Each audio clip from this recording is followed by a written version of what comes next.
think we need to teach the dogs to do that. Yeah, that would be nice.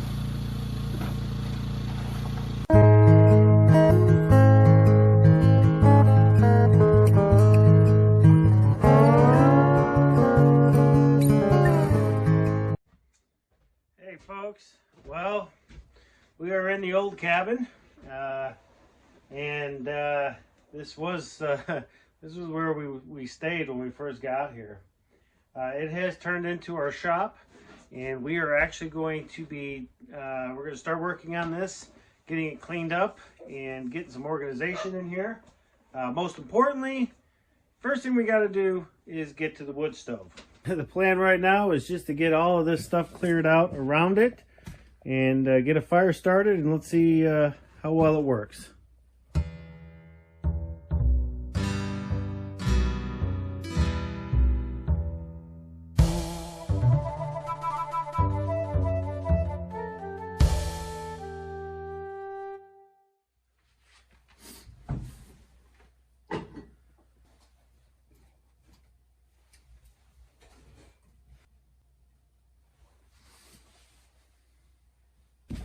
That's it. I guess now we just wait and see. It's my understanding there has not been a fire started in this cabin in probably 10 or 15 years. So yeah, we'll see what happens here.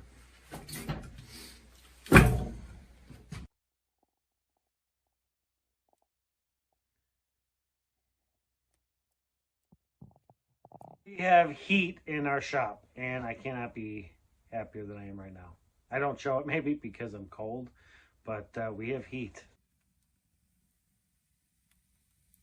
So what does that mean for us now? Well, that means now that we can start working in the shop. The shop is an absolute disaster. We have crap everywhere.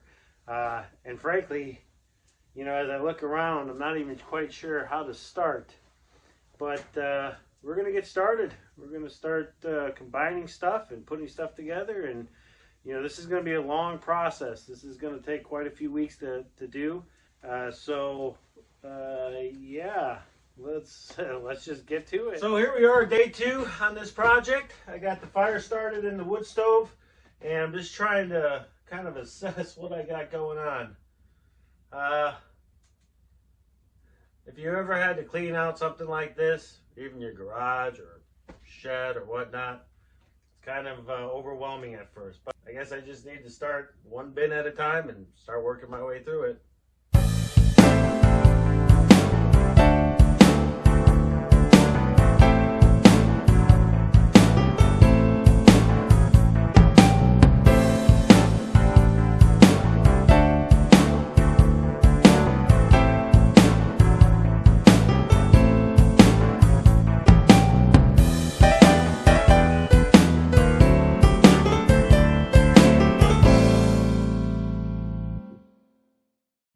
Well, last night it got down to about, I think it was like -16 by us.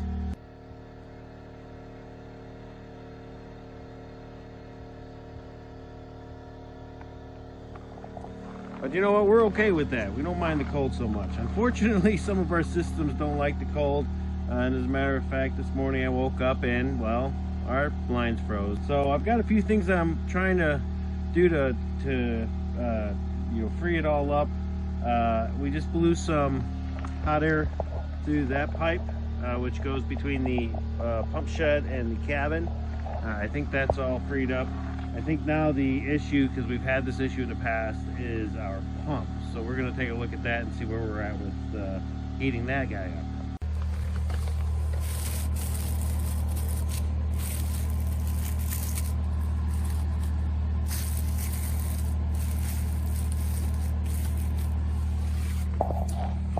So right now we've got both heat lamps on, and again, unfortunately it did get pretty cold in here. I have turned on our ceramic heater, which I am watching every 5 or 10 minutes or so, just to make sure that's doing its job. I suspect we'll be able to get water here very shortly. We also added some more insulation in here to help keep the heat there. with the bitter cold that we got, it's just an unfortunate reality we have to deal with right now. You know, this first year, I've always been saying this, is trial and error year. You know, this is the year that we try stuff out, and we have failed a lot, and we're constantly trying new things, and you know, until we find a system that works for us, we're just gonna have to keep suffering when things like this happen. But you know what, that's okay. That's kind of the whole idea of why we moved out here, was to try stuff and try to figure out how to do it on our own. So hopefully we can get this freed up, because we would like to have some water in the cabin today. The temperatures are going up today. Again, it was -16, I think, last night. So I think right now, I think it was -2, -3, but it's going to go above zero here shortly, and then hopefully everything will kind of thaw out a little bit. So, but we'll see. Now that I'm kind of working and hopefully going to get that water unfroze, I've got to check the fire in the shop. I'm working on cleaning up the shop now, and it gets really cold in there too. I did get the wood stove going, so that's a huge plus. As a matter of fact, I started it just a little bit ago, and we got some smoke and some heat. So let's go see how that fire is doing. You know, I gotta tell you, it's hard to believe that this is the cabin that Jen and I stayed in the summer of 2019, the summer of 2020 with the family, and then started off this year here. It's just dark and just gloomy in here, but this is where we lived, and it's kind of cool coming back in here, you know, now and you know, trying to put together our workshop. But yeah, so I got the fire started earlier, and it is kicking. So we're just going to add some wood to it, let it keep warming up the building here. I'll be out here today.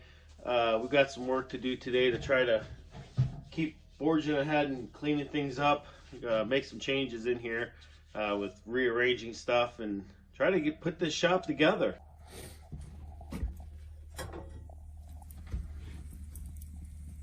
I really like this little potbelly stove. It really puts out a lot of heat.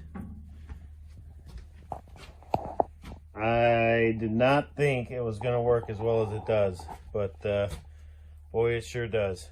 But it does burn through a lot of wood.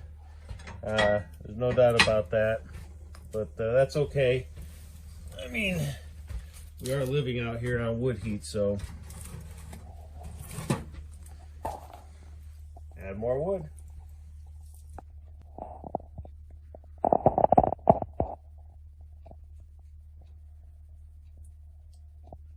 Just goes to show how cold it is in here. In preparing for this this cold snap, I did have to add the storm window to this door, just to kind of help with the wind. Now, we have enough wood. I'm gonna have to fill that up here in a couple of days, maybe tomorrow I will. But the chores don't stop there. You know, we still have to take care of the pig, and the pig did really well last night. I came out a couple of times just to check on him, and boy, he was all bundled up and buried himself in the hay that we put in there. So, and he is quite lively this morning. We do have to get him some warm water, and so that's one of the reasons we need to get our water thawed out. But he's doing fine. He's hungry. He likes to talk to me when he gets hungry, which is funny. But he's a good pig. Good pig. You know, when we first got him, people said, well, you don't want to be friends with him since you're going to butcher him. But you know what? We want this pig to have the best life possible while he's here. And so that's what we do. I got to get back inside, figure out where our water is, and see what else we can do to help thaw it out. We got great news. Pump is on. Pump is running. And what we did worked. So we're going to go ahead and unplug the heater. And we're just going to let the heat lamps do their thing. Put a thermometer over there. All right, so now that we have water, I have to move on to my next project. You know, we have it's called a BPC twin tub washing machine. It's a little portable washing machine, and unfortunately the spinner on it is known to go bad. Well, turns out I can fix it, so that's what we're gonna do now, is go fix that washing machine. Hi, Sue.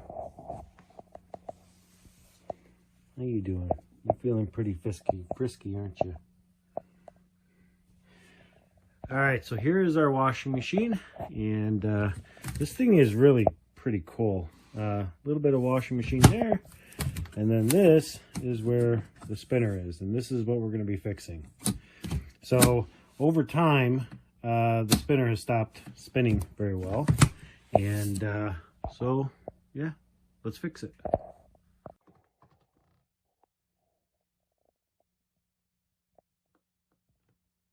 Okay, so once you take the 3 screws out that are on the bottom, this piece here just slides down, pulls up. And what we're looking for is that right there. And on this spindle, there are 2 screws, one there and one there. Let me turn this so you guys can see it. All right. So on this screw, behind it, there's a nut. Turn this a little bit better. And there's a nut right there. Now, the way that this works is this is the motor, and coming into this housing here is there's a shaft that is connected to the spinner. And so what's happened over time is that the spinner, and unfortunately you can't really see it very well. Oh, there it is. The spinner is loose and just spinning, or the motor is spinning, but it's not grabbing hold of the actual rod coming out of the spinner. So what we did is you loosen the nut on this one, and there's another one on the back side. You can see that, and you loosen the nut on that one. And what you do is once you've loosened those nuts, you can then turn in the screws. And those screws will actually tighten up against the shaft of the spinner. Once it's snug, then you just tighten up the 2 nuts and turn it on. And that'll fix it. It's an easy fix for a problem that I've seen on the internet. On the reviews for this washer, a lot of. So a real easy thing to do. You know, if the spinner is not spinning right, just tighten those 2 screws and you're good. So we had to buy a new tankless hot water heater. The one that we had was outside in our watershed, and you've seen it quite a bit in videos that we've posted. Unfortunately, it's failed on us, and so the new one we purchased is an EcoTemp FVI or FVI12 LP, which is the liquid propane. This one here needs to be installed inside, and so we're installing this today in our bathroom. And what I'm doing is I basically took the old fittings off of the old tankless heater, and I'm now putting them on the new one.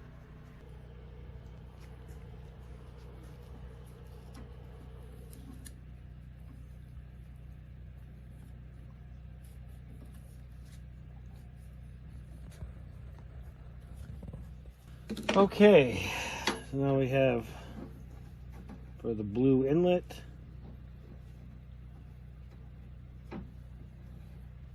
And like I said, these were from the old ones I just cut off. We're going to reuse the fittings in the joint just because, you know, it makes sense. And then, so I'm going to go ahead and finish tightening this thing up and then get this thing mounted. All right, so we have the new tankless hot water heater installed, and we did install it inside this time.